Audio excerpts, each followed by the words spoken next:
প্রাথমিকের দ্বিতীয় ধাপের চূড়ান্ত ফল আজ। সরকারি প্রাথমিক বিদ্যালয়ের সহকারী শিক্ষক নিয়োগের দ্বিতীয় ধাপের রাজশাহী, খুলনা ও ময়মনসিংহ বিভাগের প্রার্থীদের চূড়ান্ত ফল আজ বুধবার 15 মে রাতে প্রকাশ করা হবে। নির্বাচিত প্রার্থীদের মুঠোফোন নম্বরে খুদে বার্তার মাধ্যমে ফল জানিয়ে দেওয়া হবে। এছাড়া প্রাথমিক শিক্ষা অধিদপ্তরের ওয়েবসাইটেও ফল প্রকাশ করা হবে। মঙ্গলবার 14 মে প্রাথমিক ও গণশিক্ষা মন্ত্রণালয় এবং প্রাথমিক শিক্ষা অধিদপ্তরের একাধিক কর্মকর্তা এ তথ্য জানিয়েছেন। প্রাথমিক শিক্ষা অধিদপ্তরের একটি সূত্র জানিয়েছে, দ্বিতীয় ধাপে রাজশাহী, খুলনা ও ময়মনসিংহ বিভাগের 22 জেলার মধ্যে একটি জেলার মৌখিক পরীক্ষা দেরিতে অধিদপ্তরে পাঠানো হয়েছে।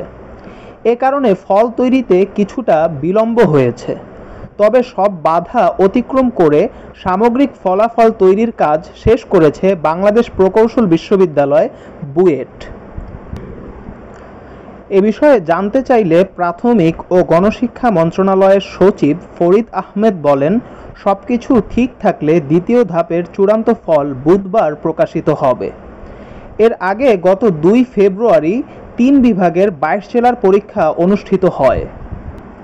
মোট পরীক্ষার্থী ছিলেন 4,39,443 জন।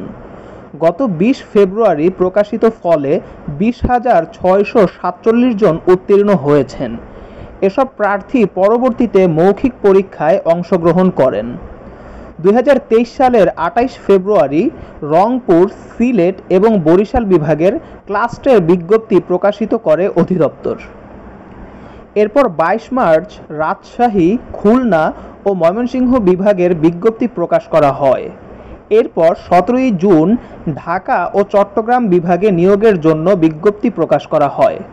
প্রথম ধাপে 3,60,700, দ্বিতীয় ধাপে 4,59,438 এবং তৃতীয় ধাপে 3,40,000 প্রার্থী আবেদন করেন। বর্তমানে প্রায় 8,000-এর বেশি পদ শূন্য রয়েছে।